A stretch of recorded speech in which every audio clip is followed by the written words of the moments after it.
Ben, before we start, you are an important part of the Reform Party, in my opinion. I described you as former Deputy Leader of Reform UK. What is the situation now? There was something on Twitter this week about the fact that you're not going to be talking at the conference in September. What is your role and your position there? I'm sorry, I sprung that on you, Ben. No, that's absolutely fine. I don't have a role in Reform UK. I was, as you rightly point out, Deputy Leader of the party.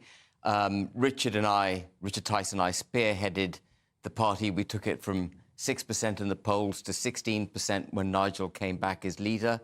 In significant part, Richard and I spearheaded the movement that created the 4 million votes that we got in the last election.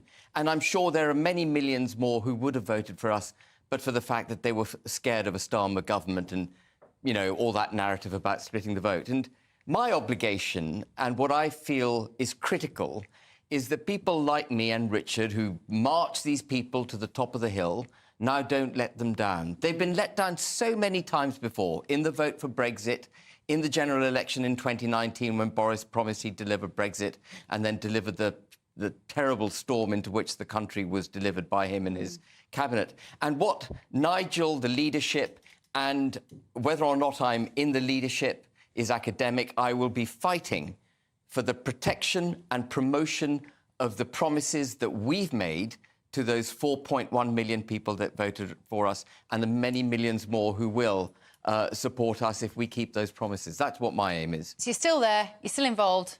You're not going to defect to the Tories anytime soon. I'm not defecting to the Tories. I think the Tory leadership, by the way, is of critical importance to the country. Even though I wanted to obliterate the Tories, even though there isn't a single Tory MP that isn't tainted by the failure of the last government, we've got to get the right leader for them. They've got 124 MPs, and my goodness, we don't want a one-nation wet in charge of 124 MPs. We need someone close to Reform's values. That's what we need.